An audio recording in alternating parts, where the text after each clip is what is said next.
Então, convido todos a relaxar, para que a gente possa fazer a nossa prece e assim pedir aos Espíritos benfeitores, ao Mestre Jesus e aos Espíritos amigos dessa casa, diretores dessa casa, para que possamos, nessa tarde de sábado, ter a bênção e a proteção divina, para que essas palavras do Mestre entrem em nossos corações e para que possamos viver da melhor forma possível os seus ensinamentos, sempre amparados na sua bondade e na sua justiça, para que compreendamos as nossas tarefas aqui na Terra enquanto encarnados.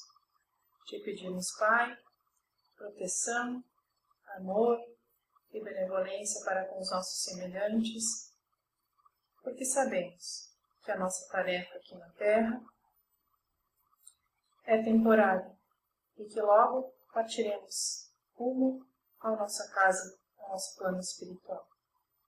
E assim, protegidos e amparados, damos início à explanação doutrinária dessa tarde de sábado. E que assim seja. Muito bem, meus irmãos. Tema proposto pela área da nossa casa está no capítulo 17 do Evangelho segundo o Espiritismo, que se intitula Sede Perfeitos. E o item escolhido para a explanação dessa tarde é o homem de bem. O que seria esse homem de bem? O que a gente entenderia por esse homem de bem? O homem de bem, nos diz o Evangelho, que primeiro ele se interroga. Ele interroga a própria consciência, para saber se realmente, naquele dia, ele fez tudo o que estava a seu alcance, ou ele fez tudo que podia ter feito de bem para o outro, ou se ele pelo menos fez ao outro o que gostaria que o outro fizesse. Então, esse homem de bem, ele faz a pesquisa interior, primeiro com si. Interroga a sua consciência no momento que necessita, daquele esclarecimento de Deus. O homem de bem é aquele que pratica a lei da justiça, do amor e da caridade. Ele procura sempre observar esses critérios para pautar sua vida nesses princípios deixados pela doutrina, deixados pelo nosso Mestre Jesus.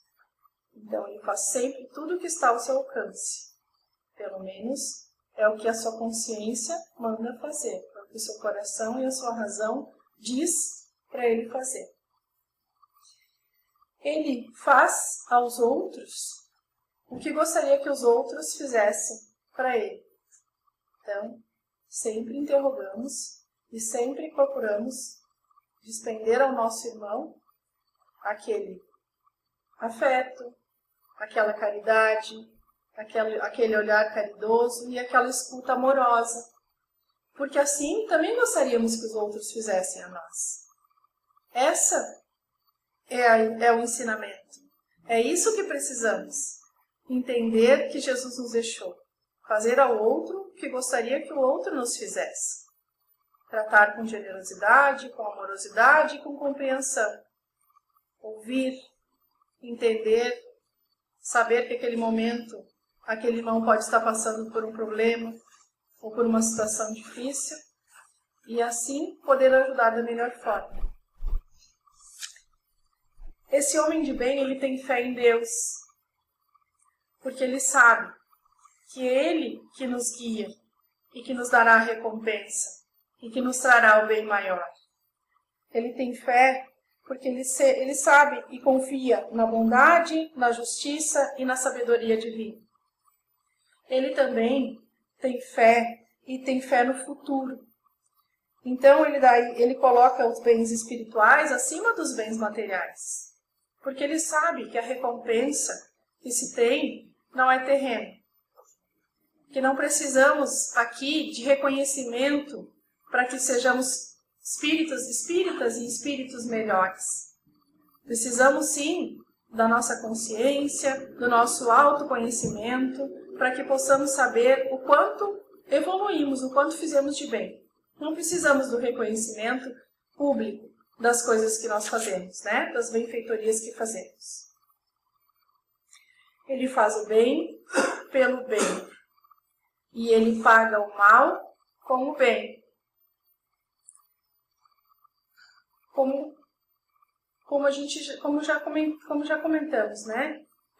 De repente, aquele irmão, naquele momento em que te disse uma palavra mais áspera, ou que te tratou de uma forma mais rude, não estava num bom momento.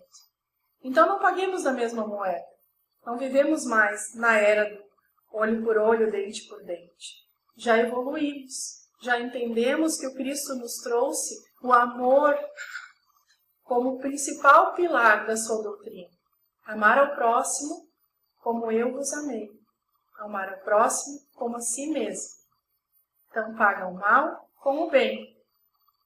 Para que a gente possa sempre evoluir cada vez mais e aprimorar cada vez mais os nossos sentimentos de amor ao próximo. Encontra satisfação nos benefícios que distribui, nos serviços que presta, nas venturas que promove, nas lágrimas que faz secar e nas consolações que leva aos aflitos. Pauta a sua vida para ajudar o próximo. Entende o sofrimento alheio. Se não pode, por meio de alguma forma física, ajudar aquele irmão naquele momento, eleva o seu pensamento em prece e dirige a esse irmão que precisa, às vezes, só de um alento. Dirige a ele a prece mais sincera e sabe que essa prece chegará, porque quando entramos em prece, entramos em comunicação com o nosso Mestre, com Deus.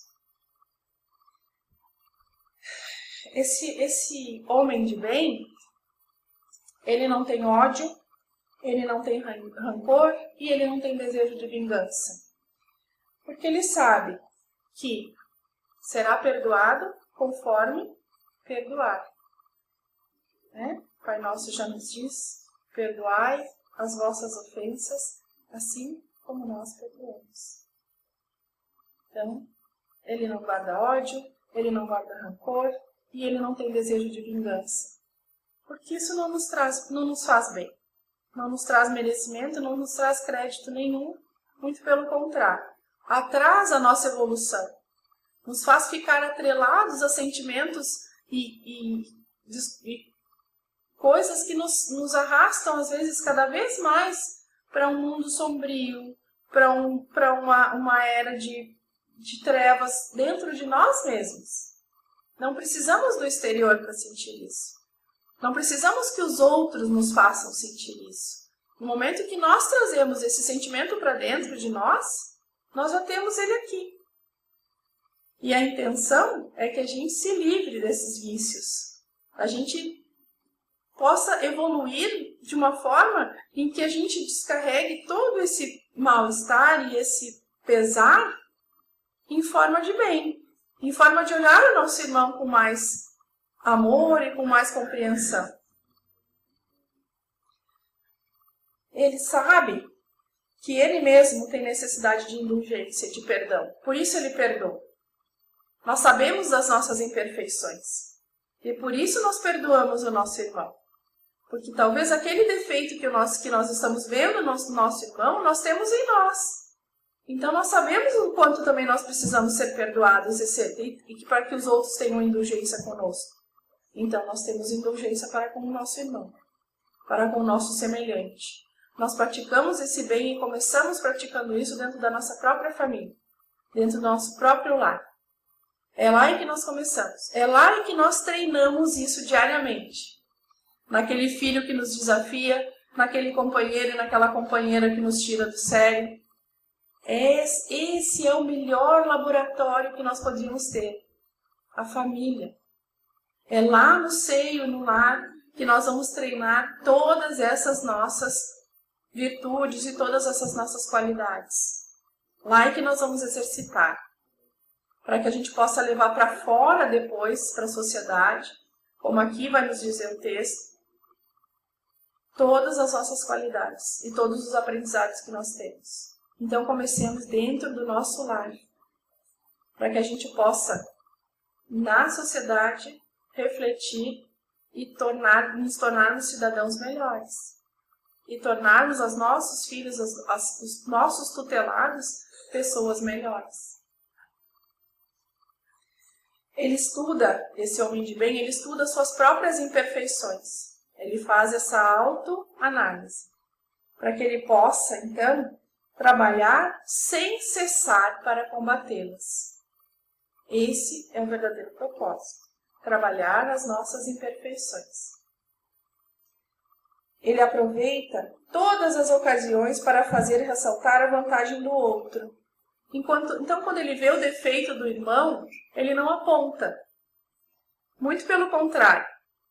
Ele faz com que o irmão entenda que todos nós pecamos e nós erramos. Procura nessa imperfeição ressaltar o bem, ressaltar o que tem de bom nele. Então, sem julgamentos, sem cobranças, com amorosidade, porque sabemos que também somos pecadores. Então, a gente procure sempre ressaltar e ensinar e dar a esse irmão a oportunidade dele se refazer, dele se reinventar e reaprender, sem julgar, sem apontar o erro. Ele não se envaidece, ele não precisa de reconhecimento. Ele faz a caridade silenciosa. Ele faz sem o bem, sem olhar a quem. Ele não precisa dizer que fez. Sua consciência está tranquila e seu coração está cheio de amor, porque ele não depende da aprovação do homem. Nós não dependemos da aprovação do homem. Nós dependemos da aprovação de Deus. Nós dependemos do nosso próprio melhoramento, do nosso ensinamento.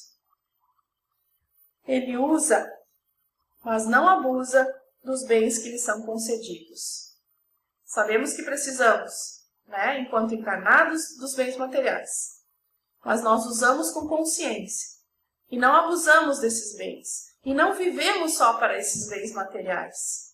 O homem de bem, ele aproveita o que lhe foi dado da melhor forma possível, sempre com consciência e sempre com responsabilidade.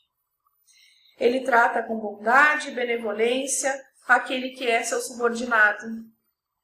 Ele sabe a que veio. Ele trata com educação e com gentileza aquele que está sob a sua responsabilidade. E quando subordinado, ele compreende os deveres da sua posição e procura cumpri-los sempre contenciosamente, sempre certo de que precisa daquele momento de ser subordinado. Ele precisa daquela coordenação. Então faz o seu trabalho na certeza de que o reconhecimento não é para esta vida, não é material. Ele compreende os deveres da sua posição e assim compreende o seu papel nessa vida, o porquê da sua existência. E por fim, eu gostaria de ler aqui então os 2 últimos trechos do Evangelho que diz: o homem de bem, enfim, respeita nos seus semelhantes todos os direitos que lhe são assegurados pelas leis da natureza, como desejaria que os seus fossem respeitados. Esta não é a relação completa das qualidades que distinguem o homem de bem, mas quem quer que se esforce para possuí-las estará no caminho que conduz às demais. Não somos perfeitos. O que nos mostra, o que nos diferencia é a força que nós fizemos para domar essas más inclinações. É uma ou 2 dessas virtudes do homem de bem que nós praticamos para nos tornarmos cada vez melhor. Isso caracteriza o homem de bem. Então que possamos sair daqui, refletir sobre o que fizemos, refletir se o que fizemos hoje foi o suficiente e foi o que estava ao meu alcance para tornar esse mundo melhor, para me tornar um homem de bem. Porque o que nos resta é trabalhar no bem, pautados na palavra de Jesus, nos ensinamentos do Cristo, para que possamos retornar ao nosso lar certos de que fizemos a nossa parte, de que a nossa dívida foi um pouquinho saldada, de que não aumentamos o nosso débito, porque Jesus e o nosso Pai amoroso nos esperará lá no plano espiritual de braços abertos.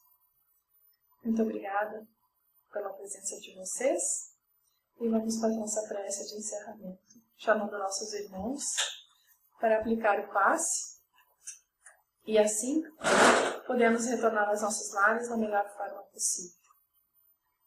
Pai amoroso e bom, pedimos, Senhor, a Tua proteção, o Teu amor e a Tua luz para esses irmãos que hoje adentraram nossa casa na esperança de um futuro melhor, na esperança de um pouquinho só entender as suas adversidades e ser resilientes e pacientes para com as adversidades impostas no caminho.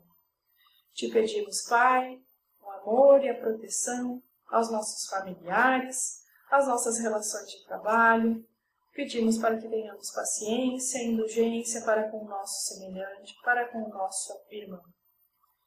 Que você possa, Senhor, levar aos nossos lares todas as bênçãos que recebemos aqui hoje, através dessas palavras, através da Tua luz e da Tua bondade. Te pedimos proteção, Pai amoroso e bom, hoje e sempre, e que assim seja.